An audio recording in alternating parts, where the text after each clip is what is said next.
ጾም ማለት መከልከል፣ መታቀብ፣ መሰብሰብ፣ መቆጠብ ማለት ነው።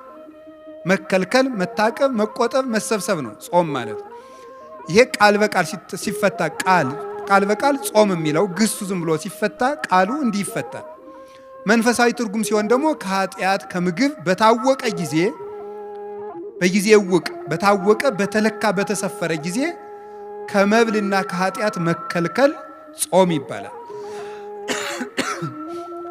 ለምንድነው ጾም የምንጾመው ነው?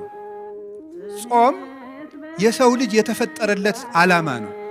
ይገርማችኋል የእግዚአብሔር ቤተሰቦች፣ ሰው የተፈጠረው ለመብልን አይደለም፣ የተፈጠረው ለጾም ነው። እና የምንጾመው ለምንድን ነው ካላችሁ ሰው ለመሆን ነው የምንጾመው። ሰው ለመሆን ነው የምንጾመው። ሰው የተፈጠረ ለጾም ነው። ኦሪት ዘፍጥረት ምዕራፍ 1 ቁጥር 26 ላይ እግዚአብሔርም በመጀመሪያ ሰማይና ምድርን ፈጠረ ይልና ምዕራፍ 1 ቁጥር 1 ላይ ምዕራፍ 1 ቁጥር 26 ላይ ምንድን ነው የሚለው?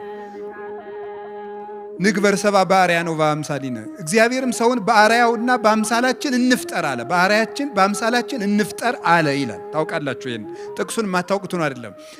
ሰውን በመልካችን በአርአያችን እንፍጠር አለ። እግዚአብሔርን መስለን የተፈጠር ነው። እግዚአብሔር ይበላል አይበላም? ምእመናን እስኪ ተናገሩ እንጂ ይበላል አይበላም?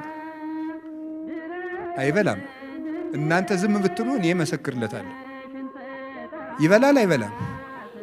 አይበላም። ሰው ደግሞ በማን መልክ ነው የተፈጠረው?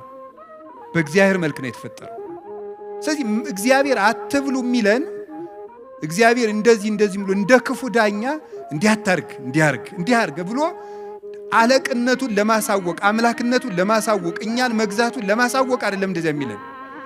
እንደዚያ የሚለን ሰው በእግዚአብሔር አምሳል ስለተፈጠረ እግዚአብሔር ደግሞ የማይበላ የማይጠጣ ዘላለማዊ ሕያው ከምግብ ውጭ የሆነ በዘላለማዊ ባህሪ የሚኖር ስለሆነ ያንን በሱታፊ አምላክ በጸጋ እሱ በባህሪው ሕያው የሆነበትን መልክ ለኛ ስለሰጠን እግዚአብሔር በክብሩ የማይበላ እንደሆነ የሰው ልጅ ሲጾም የእግዚአብሔርን ክብር ይሳተፋልና